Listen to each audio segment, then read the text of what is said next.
الحمد لله حمدا كثيرا طيبا مباركا فيه وأشهد أن لا إله إلا الله وحده لا شريك له وأشهد أن محمدا عبده ورسوله صلى الله عليه وعلى آله وصحبه ومن تبعهم بإحسان إلى يوم الدين أما بعد.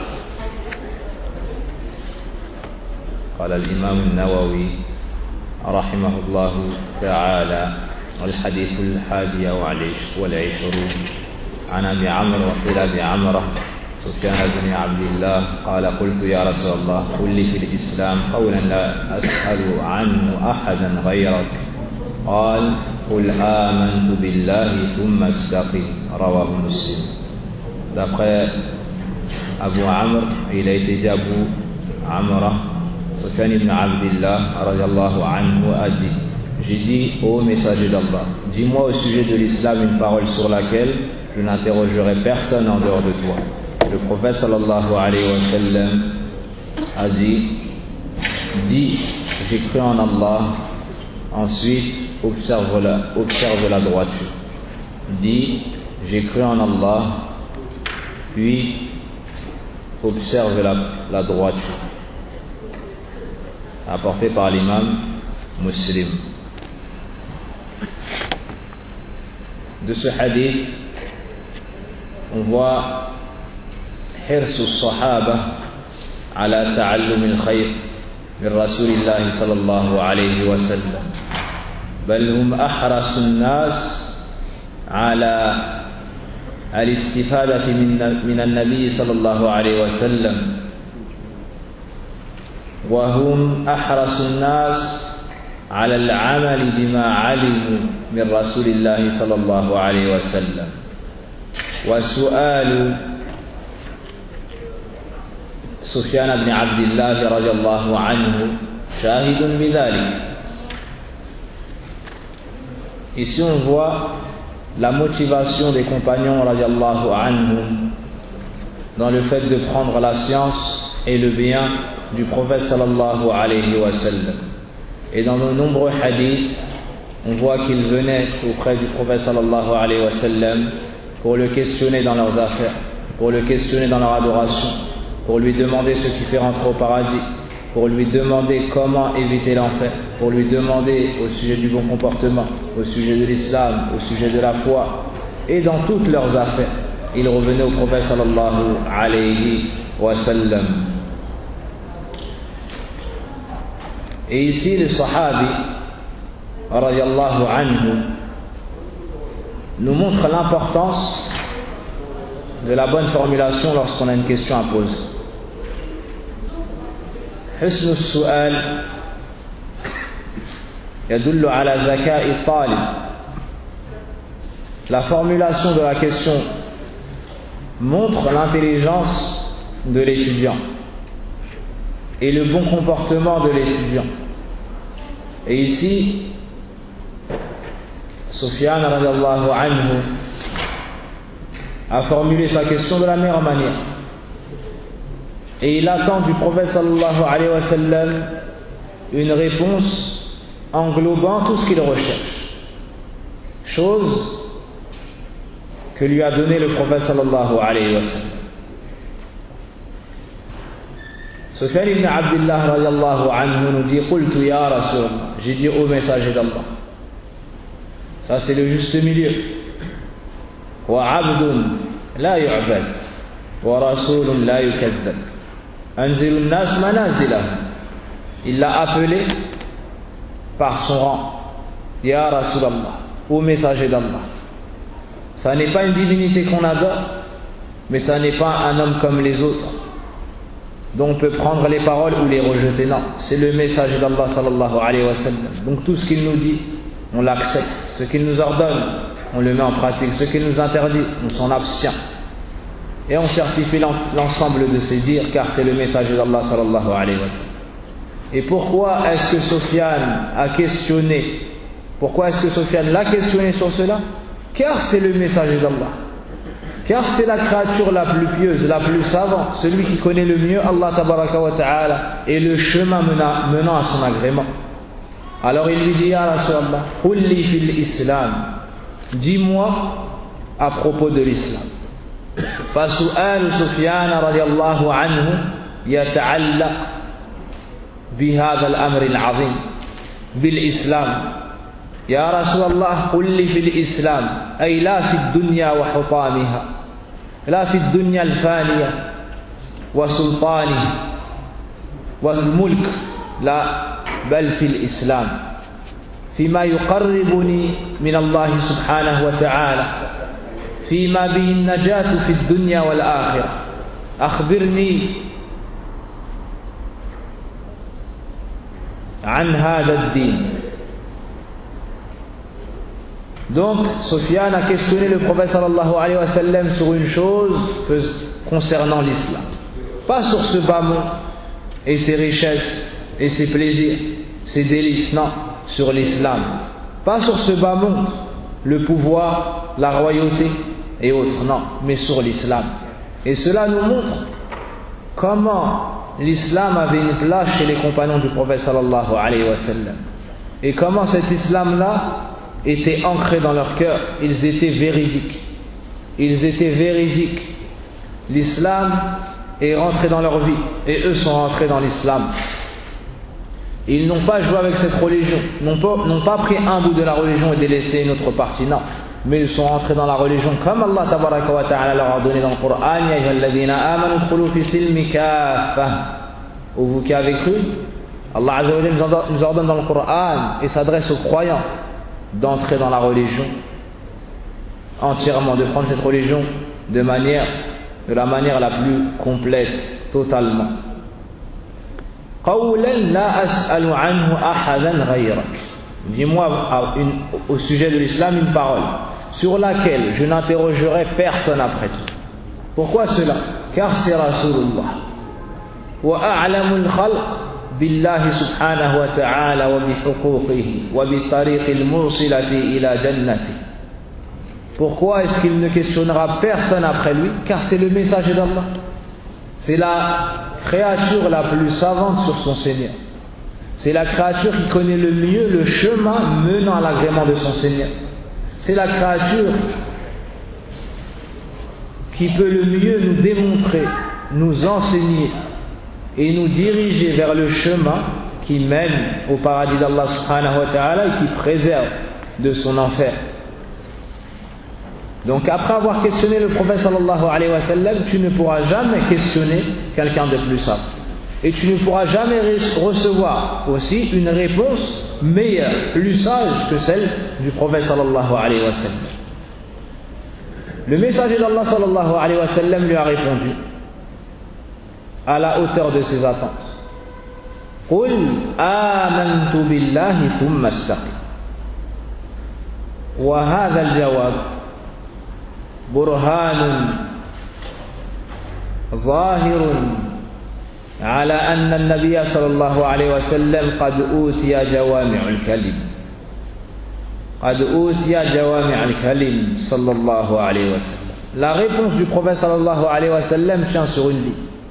Dis, j'ai cru en Allah, puis observe la droiture. Et ce hadith est une preuve que le prophète sallallahu alayhi wa sallam est l'envoyé d'Allah et qu'on lui a accordé ce qu'on appelle Jawami'ul Kalim. Jawami'ul Kalim sont, on peut expliquer cela en deux mots, en disant c'est une parole courte qui est lourde de sens. Le nombre de mots n'est restreint, mais le sens tiré est immense. Et le sens tiré est immense. Et Jawami' al-Kalim se divise en deux. Il y a le Coran, ce qu'on a donné au prophète sallallahu alayhi wa sallam, ce qu'on lui a révélé, il y a le Coran. Et il y a aussi as-Sunnah. Il y a aussi as-Sunnah. Et le plus souvent, ce qu'on entend par Jawami' al-Kalim, c'est as-Sunnah, c'est les hadiths du prophète sallallahu alayhi wa sallam. C'est pour cela que les savants ont dit, si l'ensemble des savants, après le prophète sallallahu alayhi wa sallam, se seraient réunis pour répondre à cette question, ils n'auraient pas pu ramener la même réponse que le prophète sallallahu alayhi wa sallam. Car le prophète sallallahu alayhi wa sallam a reçu son éducation, lui, de la part d'Allah tabaraka wa ta'ala. Et ce qu'il nous a transmis, lui venait de la part d'Allah tabaraka wa ta'ala. Comme il nous le dit dans le Coran, وَمَا يَنْطِقُ عَنِ الْهَوَىٰ إِنْ هُوَ إِلَّا وَحْيٌ يُوحَىٰ. Et il ne parle pas selon ses passions, mais ça n'est qu'une révélation inspirée. Il nous faut maintenant comprendre la parole du prophète sallallahu alayhi wa sallam. Cette parole se compose de deux parties. قُلْ آمَنْتُ بِاللَّهِ ثُمَّ اسْتَقِمْ. La première chose, al-iman billah. La deuxième chose, al-istiqama. La première chose, al-iman billah. Et la deuxième, al-istiqama. قُلْ آمَنْتُ بِاللَّهِ. Ce sahabi Sufyan ibn Abdullah radiallahu anhu, n'est-il pas déjà musulman? N'est-il pas déjà croyant? Pourquoi alors est-ce que le prophète sallallahu alayhi wa sallam lui a dit قُلْ آمَنْتُ بِاللَّهِ? Dis, j'ai cru en Allah. Dis, j'ai cru en Allah. Al-mu'min ou bien al-kafir a besoin du iman billah pour rentrer dans l'islam. Et al-mu'min ou al-muslim a besoin du iman pour jaddad, pour revivifier son iman, pour augmenter son iman, pour concrétiser son iman et pour parfaire son iman. Chaque musulman a besoin d'islam. Et chaque croyant a besoin de foi et d'augmenter sa foi. Car plus tu adores Allah tabaraka wa ta'ala, plus ta foi augmente. Et comme on a cité et répété, al-iman yazid wa yanqus. Wa qawlun amalun wa i'tiqad yazid wa yanqus. Al-iman 'inda ahli as-sunnah, c'est une parole sur la langue, une croyance dans le cœur, des actions avec les membres. Ça augmente avec l'obéissance à Allah subhanahu et ça diminue avec sa désobéissance. Donc tu as constamment besoin de revivifier ta foi et de l'augmenter. Et combien de fois par jour le prophète sallallahu alayhi wa sallam disait La ilaha illallah wahdahu la sharika lah lahul mulku wa lahul hamd wa huwa ala kulli shay'in qadir. Et dans combien de hadiths on nous recommande cela? Et dans combien d'adorations on nous a légiféré cela? Tout ça pour revivifier notre foi, pour augmenter notre foi. Le prophète sallallahu alayhi wa sallam lui dit donc ici Qul. Il lui dit de dire cette parole. Et il ne lui a pas dit crois en Allah, car il est déjà croyant. Il est déjà croyant, mais il lui a dit Amantu billah, j'ai cru en Allah. Cette parole, ou la façon qui a été citée par le prophète sallallahu alayhi wa sallam, va englober toute la croyance, va englober tout l'islam. Car le compagnon ici a questionné sur l'islam. Mais on avait cité une règle dans le deuxième hadith que nous avions étudié, hadith Jibril, et on avait cité cette même règle dans le livre Al-Usul al-Thalatha ou Thalathat al-Usul. هذه القاعدة هي أن الإيمان إذا أفرد يشمل الإسلام معا والإسلام إذا أفرد يشمل الإيمان معا. Donc, lorsqu'on cite dans le Coran ou la Sunna le mot islam, ça englobe aussi la foi, al-iman. Et lorsqu'on cite al-iman tout seul, ça englobe aussi al-islam. Mais si on cite dans un hadith les deux termes, comme dans le hadith Jibril, akhbirni 'an al-islam, akhbirni 'an al-iman, ici il y a les deux mots qui sont cités dans le même contexte. Alors l'islam aura pour sens les adorations apparentes. Al-shahada, c'est une parole qu'on entend. Al-salah, c'est une action qu'on voit. Al-zakah, c'est une chose qu'on sort, qu'on voit, et ainsi de suite. Et l'iman sera alors la croyance, les choses intérieures, la foi en Allah, aux anges, aux livres, aux prophètes, et ainsi de suite. Mais ici on a cité l'islam tout seul, donc ça englobe aussi la foi. Ce sahabi questionne le prophète sallallahu alayhi wa sallam ici sur la religion tout entière. Sur la religion tout entière. Le prophète sallallahu alayhi wa sallam lui dit Qul amantu billah. Prononce cette parole. Et l'iman à la base c'est dans le cœur. Est-ce que c'est ce qui est voulu ici, le sens l'orawi, at-tasdiq? Non. Mais on veut l'iman religieux, ce qui englobera les paroles. Alors le prophète sallallahu alayhi wa sallam lui dit Qul amantu billah. Proclame cette parole. Fais entendre cette parole. Et toute chose qui entend cela témoignera pour toi yawm al-qiyamah. Rentre donc ici dans l'iman billah, le fait de reconnaître qu'Allah tabaraka wa ta'ala huwa al-khaliq wahda, أولا تؤمن بوجوده، ثانيا تؤمن بربوبيته وأنه هو الخالق وحده سبحانه وتعالى، المالك وحده لا شريك له، المدبر تبارك وتعالى يحيي ويميت بيده الأمر كله وإليه يرجع الأمر كله سبحانه وتعالى. ثانيا تؤمن بأنه الإله الحق لا شريك له، وأن العبادة حق له، وأن لا إله إلا الله. إياك نعبد وإياك نستعين، يا أيها الناس اعبدوا ربكم ألا لله الدين الخالص وما أمروا إلا ليعبدوا الله مخلصين له الدين حنفاء ويقيموا الصلاة ويؤتوا الزكاة وذلك دين القيم. والقرآن مليء بالأمر بإفراد الله سبحانه وتعالى بالعبادة، بل دعوة جميع الأنبياء والرسل مبنية على ذلك، كما قال ربنا في كتاب الكريم: ولقد بعثنا في كل أمة رسولا أن اعبدوا الله واجتنبوا الطاغوت. والأمر الرابع أن تؤمن بكمال الله سبحانه وتعالى في جميع أسمائه وصفاته، ليس كمثله شيء وهو السميع البصير، فتثبت ما أثبته الله لنفسه في كتابه الكريم أو أثبت له رسوله صلى الله عليه وسلم سيد المرسلين من غير تمثيل ولا تعطيل، إثبات بدون تمثيل وتنزيه بدون تعطيل، على ما قاله الله سبحانه وتعالى: ليس كمثله شيء وهو السميع البصير وله المثل الأعلى جل وعز. ومن اعتقد ما ذكرت فهو آمن بالله حقا. Donc, en premier lieu, ce qui entre dans l'iman billah, le fait de croire en son existence. Deuxièmement, le fait de croire en son unicité dans la Seigneurie. Tu dois reconnaître que c'est le seul créateur, le seul propriétaire et le seul gérant. C'est le seul à donner la vie et la mort. C'est le seul à reprendre la vie. C'est le seul à pouvoir donner des enfants. Il donne à qui il veut un garçon, il donne à qui il veut une fille, ou il joue entre les deux. C'est le seul à te donner ta subsistance. C'est celui qui te guérit lorsque tu es malade. C'est pour cela que tu dois venir avec le troisième point, qui est le fait d'unifier Allah Azza wa Jal dans la divinité, dans le culte. Et ça ne suffit pas de reconnaître qu'Allah Azza wa Jal est le seul créateur, le seul propriétaire et le seul gérant. Cela était partie intégrante de la croyance de Kuffar Quraysh. Pourtant le prophète sallallahu alayhi wa sallam les a combattus et a rendu leur halal, leur sang et leur argent. Qu'est-ce qui leur a manqué alors? C'est Tawhid al-Uluhiyya, l'unicité d'Allah dans l'adoration.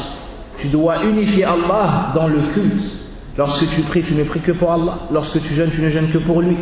Tout ce que tu fais comme action, comme adoration, tu le fais pour Allah subhanahu wa ta'ala uniquement, sans associer. Et cela est le message de l'ensemble des prophètes et des messagers. Et celui qui lit le Coran de l'Fatiha jusqu'à Nas, il trouvera cela détaillé dans le Coran. Et c'est la chose la plus évidente dans le Coran. C'est l'ordre de l'adoration d'Allah Azza wa Jal d'un culte sincère. Et l'interdiction de donner des égos à Allah subhanahu wa ta'ala dans le culte. Et malgré cela, que c'est la chose la plus claire dans le Coran, et que l'interdit de l'association est la chose la plus claire et récurrente dans le Coran, ben on trouve une grande partie des personnes s'affiliant à l'islam qui adorent autre qu'Allah subhanahu wa ta'ala, que ce soit des tombeaux, que ce soit des saints, que ce soit des anges, que ce soit des prophètes, et ainsi de suite. Wala hawla wala quwwata illa billah. Le fait d'adorer Allah et un autre qu'Allah, c'est la religion de Abu Lahab. C'est la religion de Kuffar Quraysh. Et le fait d'adorer Allah d'un culte sincère, c'est la religion de Nuh, c'est la religion de Moussa alayhi salam, c'est la religion de Isa, en passant par Ibrahim, et l'ensemble des messagers et prophètes pour finir avec la religion de Mohammed sallallahu alayhi wa sallam. Tous les prophètes et messagers sont venus avec cette voie. Ils ont divergé par moments dans la législation, dans le halal et le haram, car Allah Azza wa Jal légifère à chacun ce qu'il, avec sagesse, ce qu'il faut, dans le sens ce qui convient à son serviteur. Subhanahu wa ta'ala, alimun hakim, ala ya'lamu man khalaq, wa huwa al-latiful khabir. Par contre, dans le culte, dans la croyance, Plutôt dans la croyance, il n'y a eu aucune divergence entre eux. Il n'y a eu aucune divergence entre eux. Mais Allah a envoyé dans chaque communauté un prophète ou un messager pour leur dire n'adorez qu'Allah, éloignez-vous de ce qu'il y a dehors d'eux. Tu dois aussi reconnaître qu'Allah Azza wa Jal a la perfection absolue dans tous ses noms, dans tous ses attributs. Il est exempté de tout défaut. Le mal ne l'approche pas, le défaut ne l'approche pas, mais il a la perfection totale. Il a la description la plus parfaite, la plus complète. Chaque nom que tu trouves dans le Coran, sache qu'il contient un attribut, au minimum. Et cet attribut est parfait, ne comprenant aucun défaut, aucun manquement. Subhanahu wa ta'ala.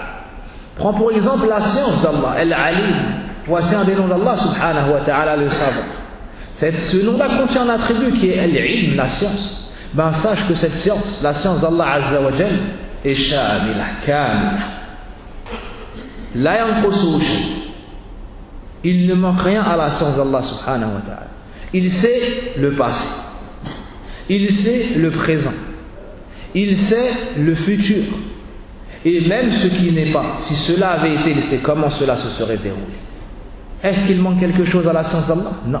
Il connaît ce qui est général comme ce qui est en détail. Il connaît ce qui concerne les cieux, les terres, les mers, la nuit, le jour. Il n'y a rien qui lui soit caché.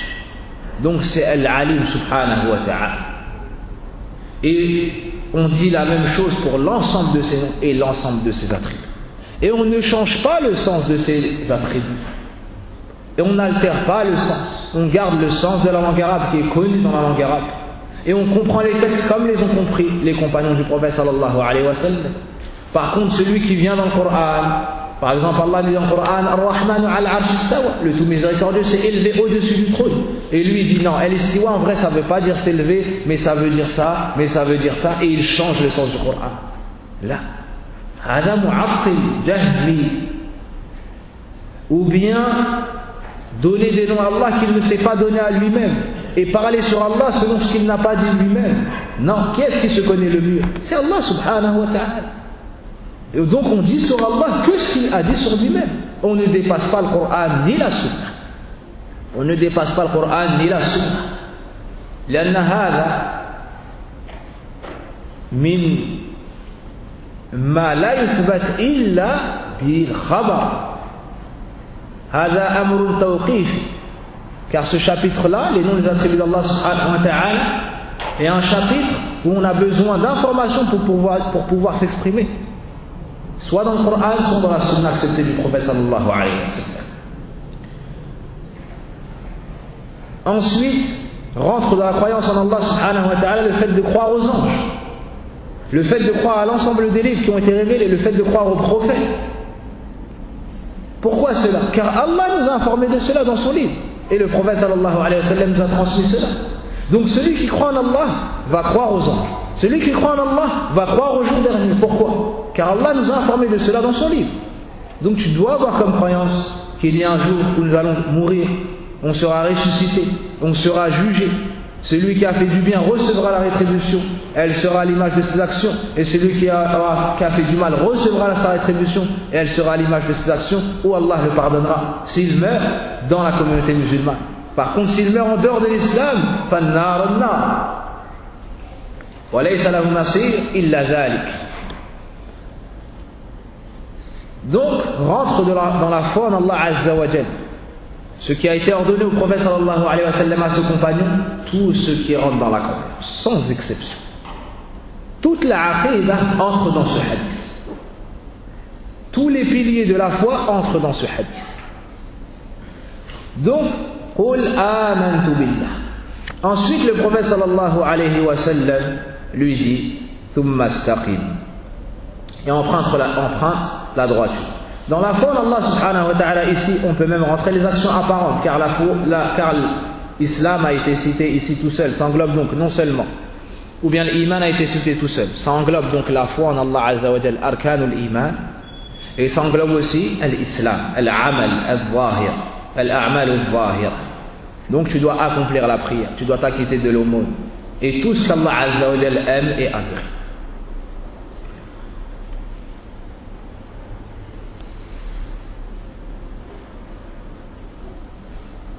Et ce qui a été dit ici par le prophète sallallahu alayhi wa sallam, c'est-à-dire d'ordonner la foi à quelqu'un qui est déjà croyant, c'est une chose qu'on trouve également dans le Coran. Allah Azza wa Jalla ordonne des choses qui sont déjà faites. Mais l'amr, talabu iqa'i shay ou l'istimrar, si ce n'est que l'impératif, ça englobe deux choses. Soit tu demandes à la personne de faire une chose qu'il n'a pas faite, ou tu lui demandes de continuer une chose qu'il est en train de faire. Comme la parole d'Allah Azza wa Jal en s'adressant à son prophète sallallahu alayhi wa sallam au début de Surah Al-Ahzab, Ya ayyuhan nabi ittaqillah wa la tuti'il kafirina wa la al-munafiqin. طيب Ya ayyuhan nabi ittaqillah wa la tuti'il kafirina wa al-munafiqin. Allah Azza wa Jal ordonne à son messager dans le Coran et lui dit: Ô prophète, crains Allah et n'obéis pas aux mécréants ni aux hypocrites. Le prophète sallallahu alayhi wa sallam n'est-il pas Sayyidul Muttaqin? N'est-il pas celui qui est le plus pieux, celui qui craint le plus Allah subhanahu wa ta'ala? Sans aucun doute. Pourtant Allah lui dit ittaqillah. Que veut dire cela? Ay istamir fi taqwa. Ça veut dire continue à craindre Allah tabaraka wa ta'ala. Continue à craindre Allah tabaraka wa ta'ala. Et Allah nous dit dans le Coran: Ya ayyuhalladhina amanu ittaqullaha haqqa tuqatihi wa la tamutunna illa wa antum muslimun. Ya ayyuhalladhina amanu aminu wa hakadha. Donc Allah subhanahu wa ta'ala nous dit: ô vous qui avez cru, soyez croyants. Pourtant nous avons cru. C'est-à-dire, continue à être croyant, augmente ta croyance, reste ferme dans ta croyance. Veille à ne mourir que dans la croyance, que dans l'islam, que dans la foi, que dans l'islam.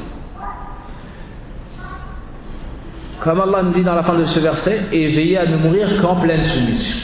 Yani reste comme cela, reste régulier, et veille à ne mourir que dans l'islam et que dans la foi. Et la personne ne doit pas se sentir à l'abri de l'égarement. Certains parmi les pieux prédécesseurs comme Sufyan al-Thawri et d'autres disaient: la chose dont je crains le plus pour moi, c'est d'arriver proche de la mort et qu'on m'enlève la foi tout entière. Subhanallah. Yani ils avaient peur de su'ul khatima, comme on a vu dans le quatrième hadith, hadith Abdullah ibn Mas'ud: wa inna ahadakum la ya'malu bi'amali ahli al-jannah hatta ma yakunu baynahu wa baynaha illa dhira' فيسبق عليه الكتاب فيعمل بعمل أهل النار فيدخلها لا حول ولا قوة إلا بالله. Le prophète sallallahu alayhi wa sallam nous met en garde contre le fait de se sentir à l'abri et nous dit: l'un d'entre vous ne cesse d'agir avec les actions des gens du paradis jusqu'à ce qu'il ne reste entre lui et entrer au paradis qu'un empan. Son livre le rattrape, son destin le rattrape, ce qu'Allah a su de lui le rattrape. Il agit donc avec les actions des habitants de l'enfer et rentre en enfer. Donc on ne doit pas se sentir à l'abri. Mais on doit demander à Allah Azza wa Jalla qu'il nous préserve du mal, qu'il nous maintienne sur le bien et qu'il augmente à notre foi de la foi et nous permette de mourir sur cet islam. Ensuite le prophète sallallahu alayhi wa sallam nous dit: thumma astaqim. Thumma litartib. Thumma, ensuite. Ça veut dire qu'il va faire la première chose, ensuite il va faire la deuxième chose. C'est comme s'il y avait besoin d'un temps d'adaptation pour réunir tous les sens de ce conseil. Qul amantu billah. Tu dois faire ça, plus ça, plus ça, plus ça, plus ça. Si tu réunis tout cela, il te faudra rester ferme sur ce chemin-là. Il te faudra rester mustaqim. Al-istiqama fi'lu ma amara Allah subhanahu wa ta'ala wa rasuluhu. Wa dawamu ala dhalik. Al-istiqama, c'est quoi? C'est le fait de faire ce qu'Allah subhanahu wa ta'ala t'a ordonné. Le fait de faire ce que le prophète sallallahu alayhi wa sallam t'a ordonné. Wa tarku ma naha Allah subhanahu wa ta'ala wa rasuluhu sallallahu alayhi wa sallam. Et il te faut ajouter également le fait de délaisser ce que le prophète sallallahu alayhi wa sallam ce que Allah t'a interdit ou t'a interdit le prophète sallallahu alayhi wa sallam. Et l'istiqama totale, c'est mettre en pratique tout l'islam. L'istiqama totale, c'est mettre en pratique tout l'islam. Et il y a ce qu'on appelle al-karamat, c'est les miracles qu'Allah subhanahu wa ta'ala donne à certains de ses serviteurs. Et ça fait partie de la croyance de Ahl Sunnah, le fait de croire aux miracles. Il y a le mu'jiza, ce qui est donné au prophète ou au messager, pour témoigner de sa véracité quant au fait qu'il est l'envoyé d'Allah subhanahu. Il y a aussi le karama, ce qu'on donne à des gens pieux. D'accord? Et le karama, ça n'est pas le fait de marcher sur l'eau et de voler dans les airs. La plus grande karama, comme cela a été cité par certains savants, parmi Ibn Taymiyyah rahimahullah ta'ala, si mon souvenir est bon, la plus grande karama, c'est l'istiqama hatta al-mamat.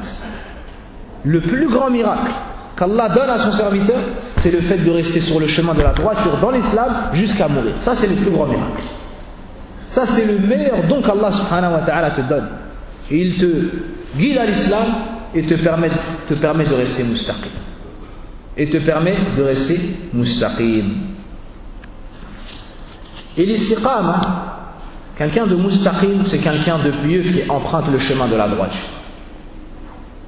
Le prophète sallallahu alayhi wa sallam, un jour alors qu'il était avec ses compagnons, a tracé un trait et a dit Hada sabilullah, voici le chemin d'Allah.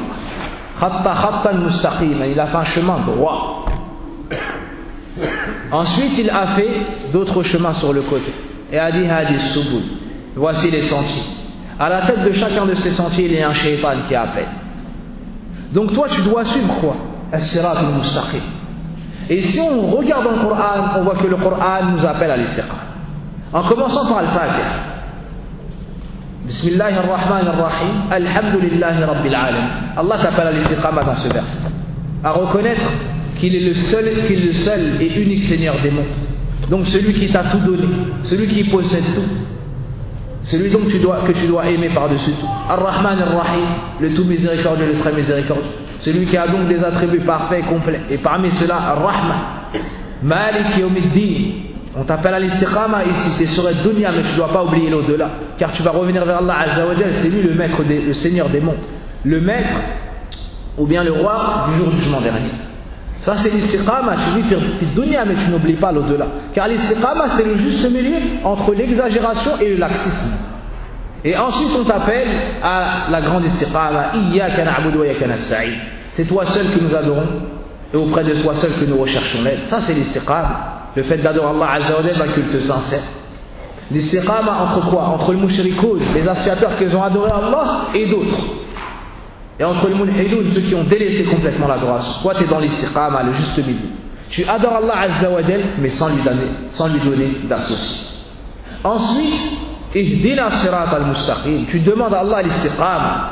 Guide-nous dans le sentier de ceux qui ont emprunté, ou bien guide-nous dans le chemin droit. Le chemin de qui? من الذين أنعم الله عليهم من النبيين والصديقين والشهداء والصالحين وحسن أولئك رفيقا. Comme cela est venu dans le tafsir de Al-Fatiha. Qui sont le chemin? يعني صراط الذين أنعمت عليهم, le chemin de ceux que tu as comblés de tes bienfaits. Qui sont-ils?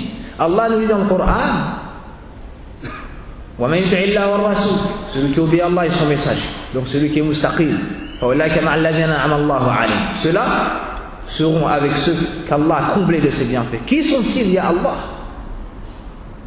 Les prophètes, les véridiques, les martyrs, les gens pieux. C'est eux. Celui qui est mustaqim, il sera fil jannah avec ces gens-là. Subhanallah. Il sera fil jannah avec ces gens-là. Ihdina sirat al-mustaqim. L'istiqama a une place tellement importante dans notre religion qu'Allah subhanahu wa ta'ala, par pitié envers ses faibles serviteurs, a rendu obligatoire la récitation de l'Al-Fatiha 17 fois au minimum dans la journée. Tu vas réciter cela 2 fois au Fajr. Ça c'est pour celui qui fait aucune nafila. Au Fajr tu vas faire 2 rak'ah. Au Dhuhr et au Asr ça va faire 8, ça fait 10. Ensuite tu vas rajouter le Maghrib, ça fait 13. Et ensuite tu vas rajouter 4 au Isha. Et tu auras dit donc combien de fois? Ihdina sirat al-mustaqim. Tu demandes à Allah tabaraka wa ta'ala 17 fois l'istiqama par jour. Au minimum. Au minimum. Cela nous montre quoi? Ahammiyatul istiqama. Wa shiddatu hajati al-'abd ila l'istiqama. Ça nous montre l'importance de l'istiqama, mais ça nous montre aussi combien le serviteur a besoin de l'istiqama pour réussir dans ce bas monde, dans sa tombe et dans l'au-delà. Wa nas'al Allah subhanahu wa ta'ala at-tawfiq wal-i'ana. Quels sont ou bien parmi les mérites de l'istiqama? et les récompenses qu'Allah tabaraka wa ta'ala donne à son serviteur pour avoir été mustaqim, dans ce bas monde, il y a l'aide. Allah azza wa jal t'aide. Allah tabaraka wa ta'ala t'accorde la réussite. Allah tabaraka wa ta'ala met la bénédiction dans ta santé, dans ta famille, dans tes enfants, dans ton argent et dans tout ce que tu entreprends dans ce bas monde. Allah te préserve des passions. Allah t'éloigne des gens qui veulent ton mal. Allah te protège même de ceux qui te trahissent et de ceux qui veulent ton mal. Si toi tu es mustaqim, tu es droit, et tu te soucies d'adorer Allah Azza wa Jal et de te préserver de la désobéissance, ben sache qu'Allah tabaraka wa ta'ala ne t'abandonne pas. Même si des ennemis complotent derrière ton dos, Allah Azza wa Jal ya'asibuk. Allah tabaraka wa ta'ala yahfazuk. Allah tabaraka wa ta'ala yudafi'u ank. Allah subhanahu wa ta'ala nous informe de cela dans le Coran. Ça c'est dans ce bas monde. Ça c'est dans ce bas monde. Au moment où on t'enlève ton âme, c'est le moment le plus difficile que le serviteur connaît lorsqu'il est sur ce bas monde. C'est le moment où l'ange de la mort vient avec d'autres anges pour retirer ton âme. Si tu es bien avec Malaikatur Rahma, l'ange Malak al-Maut vient avec les anges de la miséricorde. À ce moment, tu es pris d'une crainte immense et d'une tristesse immense. Tu as une crainte et tu as une tristesse. Tu as une crainte pourquoi? Car tu vas entreprendre un voyage que tu n'as jamais entrepris auparavant.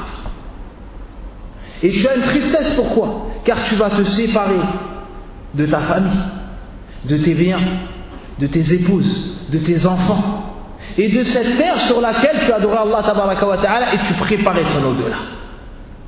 Mais combien parmi nous avons mal préparé ce voyage?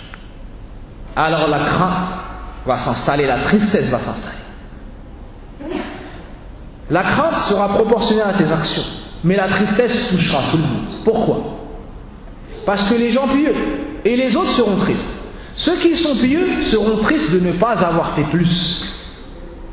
Et ceux qui sont mauvais seront tristes de ne pas avoir bien agi. À ce moment-là, Ahlul istiqama yatamayyazun 'anil akharin. Mais à ce moment-là, les gens qui ont emprunté la droiture dans ce bas monde vont se distinguer des autres. Qala subhanahu wa ta'ala fi kitabil karim. Innal ladhina qalu rabbuna Allah thumma istaqamu tatanazzalu 'alayhimul malaikatu alla takhafu wa la tahzanu. Allah nous dit dans le Coran, dans Surah Fussilat, ceux qui ont cru, ceux qui ont dit, comme c'est venu dans le hadith, ceux qui ont dit, notre Seigneur est Allah. Thumma istaqamu, puis ont suivi le chemin de droiture. Tatanazzalu alayhimul malaika. Les anges vont descendre en se succédant un par un sur eux. On n'a pas dit tanzil, on a dit tatanazzal. Saqata par exemple c'est tombé, mais ta saqata c'est tombé une par une, comme des pommes qui tomberaient d'un arbre. Ben les anges vont descendre comme ça sur toi, se succéder, comme pour te tranquilliser et rajouter de la tranquillité après la tranquillité qui t'aura été accordée. Ils vont descendre un par un. Au moment où tu es touché d'une crainte immense et d'une tristesse immense, ils vont descendre pour te dire quoi? N'aie pas peur et ne sois pas triste. N'aie pas peur et ne sois pas triste. N'aie pas peur de quoi? La plupart des savants disent n'aie pas peur de ce que tu vas rencontrer. N'aie pas peur de ce chemin que tu vas emprunter. N'aie pas peur de ce qui t'arrivera dans ta tombe et au jour du jugement dernier. Et ne sois pas triste de quoi? De ce que tu as laissé sur ce bas monde. C'est Allah Azza wa Jal qui va s'en occuper. Pourquoi? Parce que tu as suivi l'istiqama. Tu as suivi le chemin du prophète sallallahu alayhi wa sallam ici. Qul amantu billah thumma istaqim. Quelle sera la rétribution alors? Walayatul malaika. Là, car les anges vont venir et vont te montrer qu'ils sont tes alliés, vont te montrer qu'ils sont venus pour t'aider. Pourquoi cela? Thamaratul istiqama. C'est la récompense qu'Allah Azza wa Jal t'accorde au moment de mourir pour avoir été mustaqim dans ce bas monde. Est-ce que tu penses que tu te lèves chaque jour pour faire la prière d'Al-Fajr? Est-ce que tu penses que tu viens chaque jour pour faire Salat al-Zahr, al-Asr, al-Maghrib, al-Isha et que tout cela disparaît? Là, Wallah. Allah Azza wa Jal te rétribuera pour tout cela. Tu as jeûné le mois de Ramadan, tu as été pieux, tu as été bien envers tes parents, tu as été bien envers le pauvre, l'orphelin, tu as pris soin de ta famille, tu as été juste avec ta famille, tu as respecté les personnes âgées, et ainsi de suite, et tu penses que tout cela va partir? Non, c'est à ce moment-là qu'on va voir véritablement celui qui était mustaqim, ce qu'il va recevoir. Les anges vont venir pour le tranquilliser le jour au moment où il en a le plus besoin dans ce bas monde. Ne sois pas triste et n'aie pas peur. Est-ce qu'on s'arrête là? Non.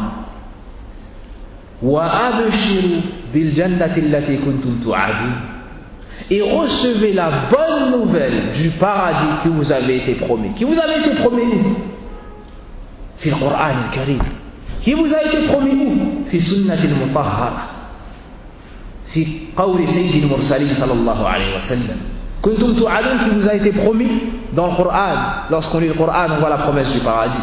Lorsqu'on lit la sunna du prophète sallallahu alayhi wa sallam, on voit la promesse du paradis. وَمَنْ أَصْدَقُ مِنَ اللَّهِ قِيلًا. Wallah la yukhlifu al-mi'ad. Et Allah ne manque jamais à sa promesse. Lorsqu'Allah te promet de te châtier, il peut te châtier ou te pardonner. Mais lorsqu'il te promet de te rétribuer dans le bien, de te récompenser, il te donne toujours. Il te donne toujours. Subhanahu wa ta'ala. Les anges viennent et te montrent qu'ils sont tes alliés. Tout comme ils ont fait cela dans ce bas monde. Ils étaient avec toi pour noter tes bonnes actions.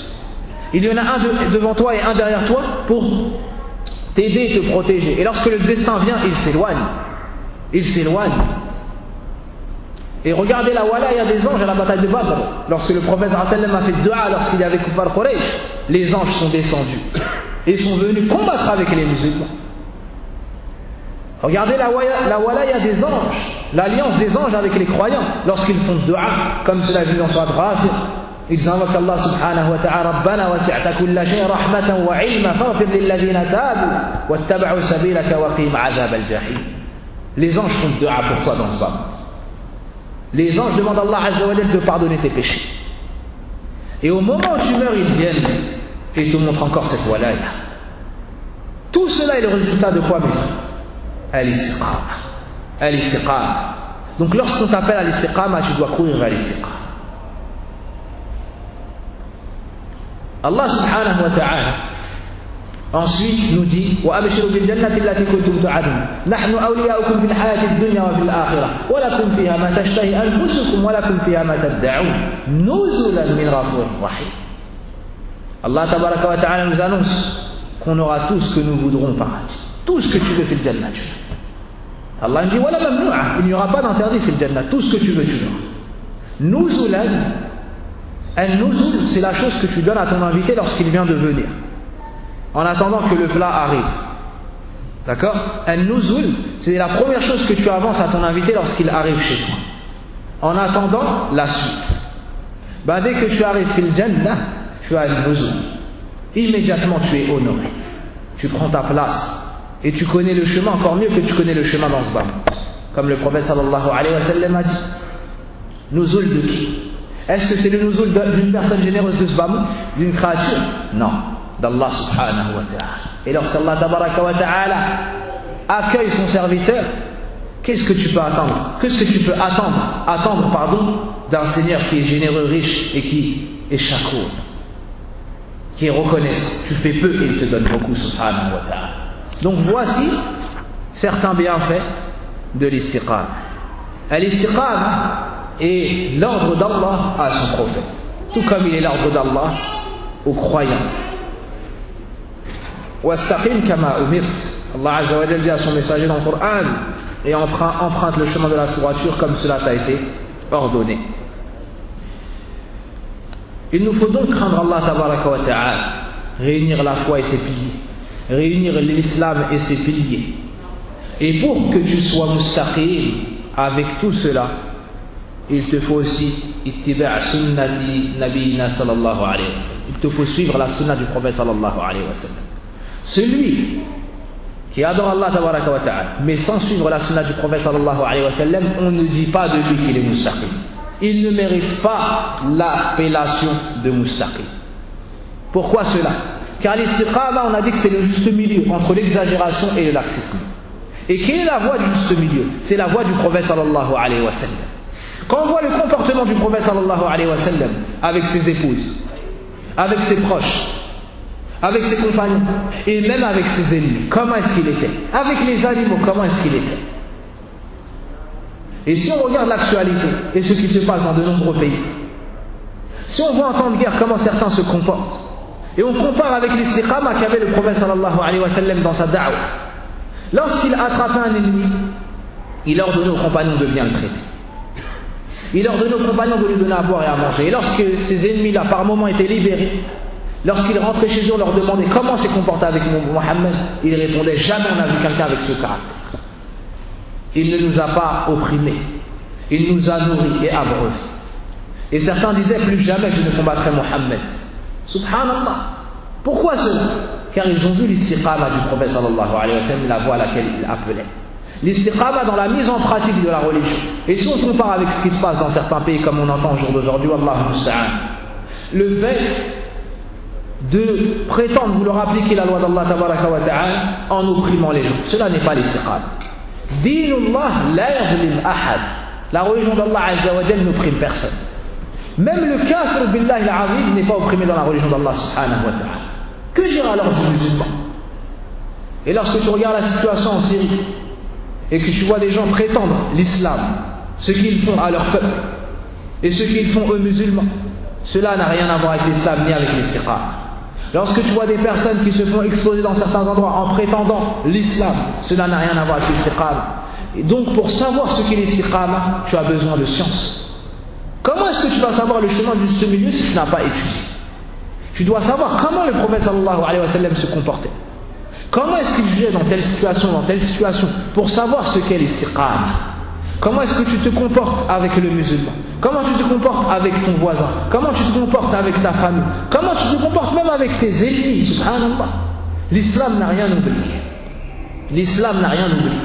Et celui qui met en pratique cet islam, alors il sera mustaqim. Et comme nous avons dit au début de ce cours, ce hadith fait partie de Jawami' al-Kalim. Avec tout le temps que nous avons parlé, on ne lui a pas donné son droit. C'est un hadith rapide. قل آمنت بالله ثم استقيم.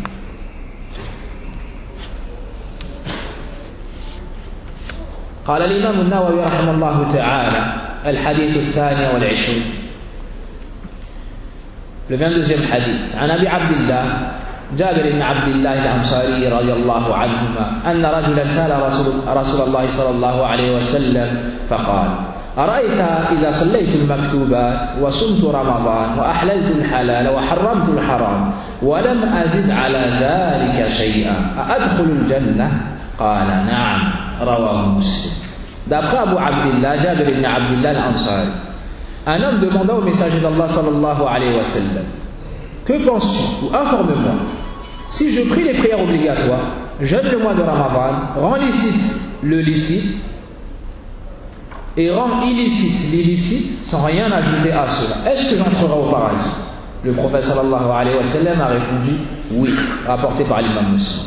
L'imam al-Nawawi a ajouté l'explication du mot ahlaltu al-halal wa harramtu al-haram en disant rendre l'illicite ou rendre le licite licite, ay i'taqada hillah, c'est d'avoir comme croyance que ça c'est licite, qu'Allah l'a rendu licite, d'accord? Wa harramtu al-haram ay ijtanabtu mu'taqidan hurmatah, c'est-à-dire qu'il s'éloigne du haram en ayant comme croyance que cette chose est illicite, en ayant comme croyance que cette chose est illicite, c'est-à-dire qu'Allah subhanahu wa ta'ala a rendu illicite.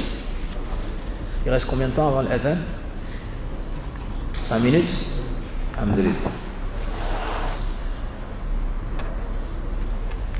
Premièrement, on va parler de ce compagnon Jabir ibn Abdillah radiyallahu anhu. Ça connaît Abu Abdillah, selon Jabir, et son père est Abdullah, un des meilleurs compagnons du prophète sallallahu alayhi wa sallam, qui est mort à la bataille de Uhud. L'imam al-Nawawi rahimahullah ta'ala a cité ce hadith après le hadith sur l'istiqama. C'est comme si à travers ce hadith, il voulait nous montrer que l'istiqama c'est quelque chose de azim. Et ça n'est pas toute personne qui réussira à arriver à ce rang. Mais si tu n'arrives pas à ce rang-là, tu ne dois pas descendre en dessous d'un certain. Lequel? Le minimum obligatoire religieux. C'est quoi? C'est mettre en pratique ce qui est obligatoire et délaisser ce qui est interdit. C'est le minimum. Si tu descends en dessous de cela, tu es dans le péché. Si tu descends de cela, tu es dans le péché.